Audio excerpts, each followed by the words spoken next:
Vamos ao passo a passo do corte desse vestido verde maravilhoso. Eu já começo aí dobrando o tecido de uma maneira que eu tenha o melhor aproveitamento, porque a gente também precisa ter esse cuidado de não ter desperdício de tecido. Às vezes a cliente traz a quantidade de tecido bem contadinha ali, que a gente não pode correr o risco de perder e de depois não ter tecido suficiente. Então o que eu faço é assim, eu vou dobrando e ajustando assim mesmo, passando a mão, deixando esse tecido dobrado no fio certinho. E aí eu posiciono, vou colocando aí cada parte, eu já coloquei dobrado porque essas modelagens elas são espelhadas, né?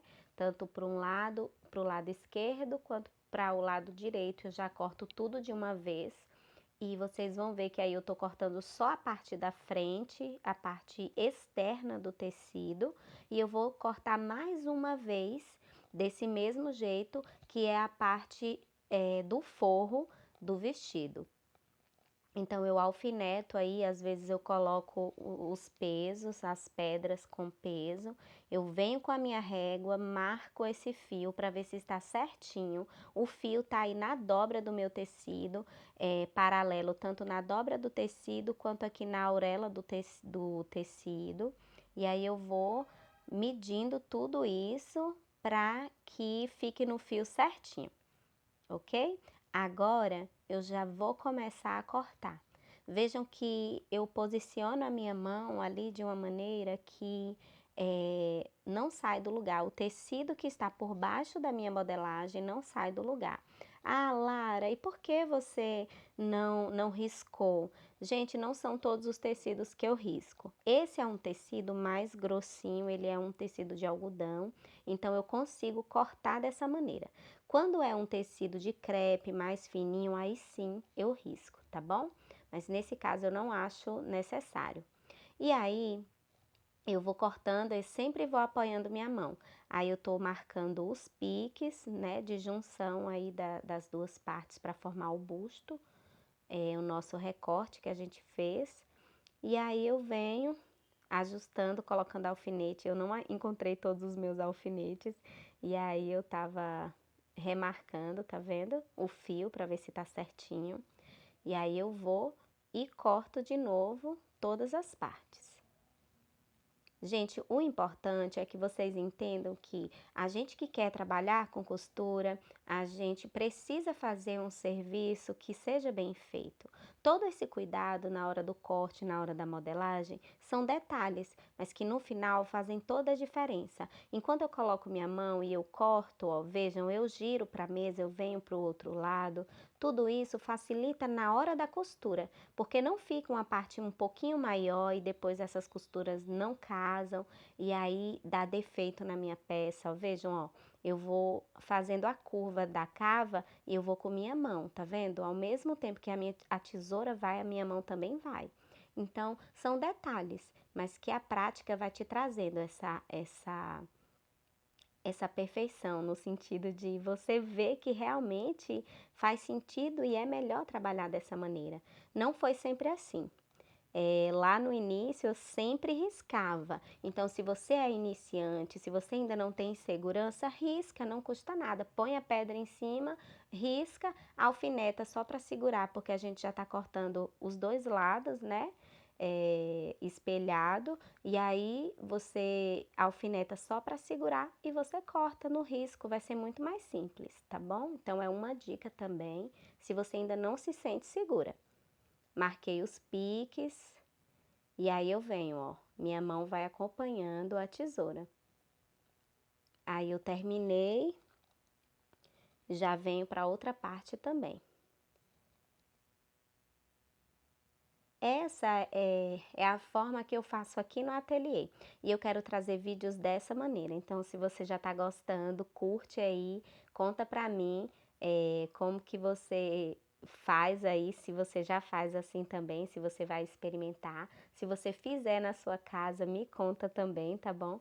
Vai ser ótimo ver o seu trabalho, saber que eu tenho ajudado. Aí eu vou terminar, tá vendo que ficou bem na pontinha da orelha? é porque essa parte aí eu já consigo depois de repente fazer o forro, se eu não tiver tecido suficiente lá na frente, mesmo que eu corte não exatamente no sentido do fio, mas no sentido atravessado. Terminei de cortar essa parte da blusa, do busto, né, do corpo. Marquei os piques.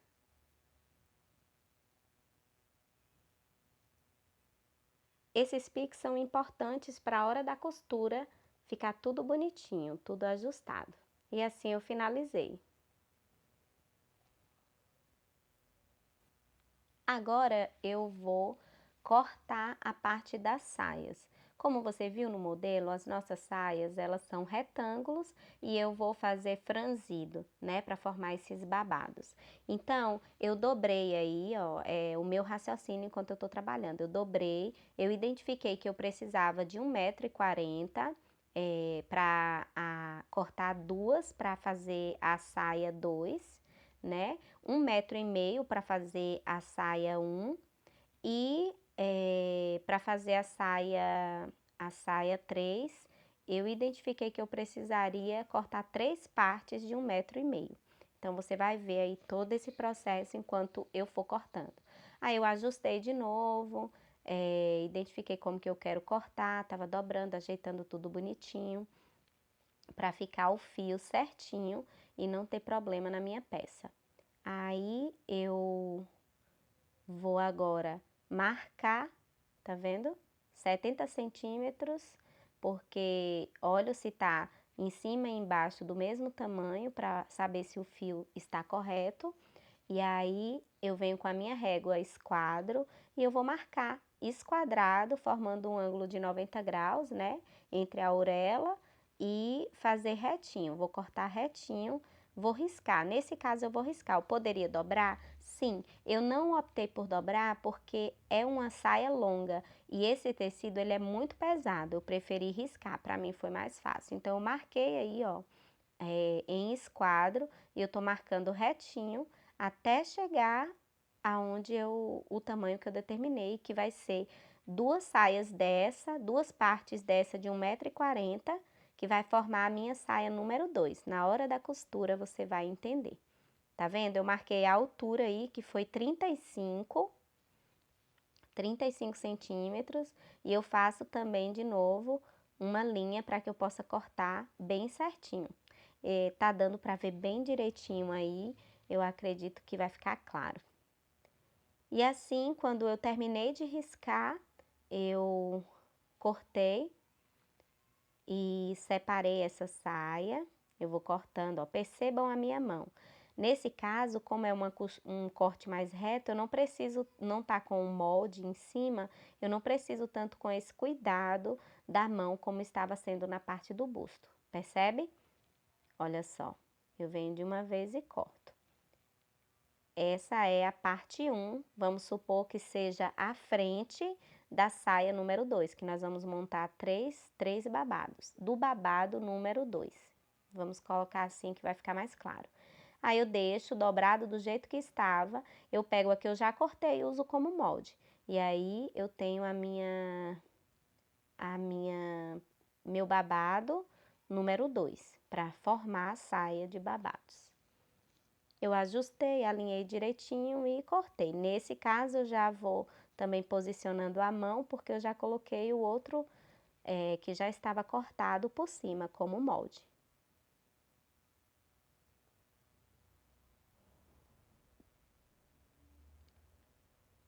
Já separei lá para identificar, para depois eu não ficar louca sem saber qual é aquela saia, qual é a parte da saia, né, o babado. E agora, ó, eu dobrei 1,5 m, certinho. Por quê? Esse 1,5 m, ele vai ser para minha saia de cima, para o primeiro babado, que vai ser costurado no busto, na parte de cima da blusinha, que a gente já cortou. Então, eu vou marcar aí também 35 centímetros. Nesse caso, eu vou marcar 35 centímetros também. Vejam que na barra, como eu peguei o outro lado do tecido, a outra ponta do tecido, que ainda estava sem cortar, eu tô alinhando aí para ficar bem retinho, porque na loja de tecido eles têm o hábito de rasgar e toda vez que rasga ele contorce um pouquinho o fio, então sempre eu tiro aí uns 2 dedinhos, 2 centímetros, para poder deixar esse fio bem reto. Tá vendo? Do mesmo jeito que eu fiz na outra, eu tô fazendo agora também. Só que essa é o babado número 1. A outra que a gente cortou primeiro é o babado número 2. Já corto aonde eu ajustei, alinhei aí essa barra. Só vai ser uma, eu só vou ter uma costura para que eu tenha o babado bonitinho. Você vai entender na hora de costurar. Agora eu já venho para dobrar. Eu tô aí tentando encaixar de uma forma que eu consiga cortar e ainda ter o forro para fazer a parte da blusa. Porque a minha cliente, ela trouxe 2,90 m de tecido e eu precisaria de um pouco mais para encaixar tudo certinho. Mas no final, usando a cabeça, pensando aí, deu super certo também. Então, eu vou montando aí, ó, colocando 35 centímetros cada babado, né? Nesse caso eu vou cortar 3, porque é a última saia. E eu preciso desse tamanho para dar o franzido que eu quero. Então, tem três partes aí eu vou cortar. Eu já corto e essa parte que eu dobrei vai ser para fazer o forro da parte de cima do vestido, do busto. Aí eu corto, vejam que eu girei, eu fiz isso porque esse é um tecido que me permite fazer isso, tá bem dobradinho, então ele não vai correr o risco de cortar torto, tá bom? Ó, movi de novo. Se fosse um tecido fino, jamais eu faria isso, tá bom? E assim eu cortei as 3 saias, as 3 partes do babado da última parte, da terceira parte da nossa saia, tá vendo? Contei, separei e assim eu tenho cortado todas as partes que eu preciso, vou cortar só mais uma aí do forro. Finalizamos a parte de corte e no próximo vídeo teremos a costura. Se você não está inscrita no canal, se inscreve, não esquece de curtir, hein? Um beijo!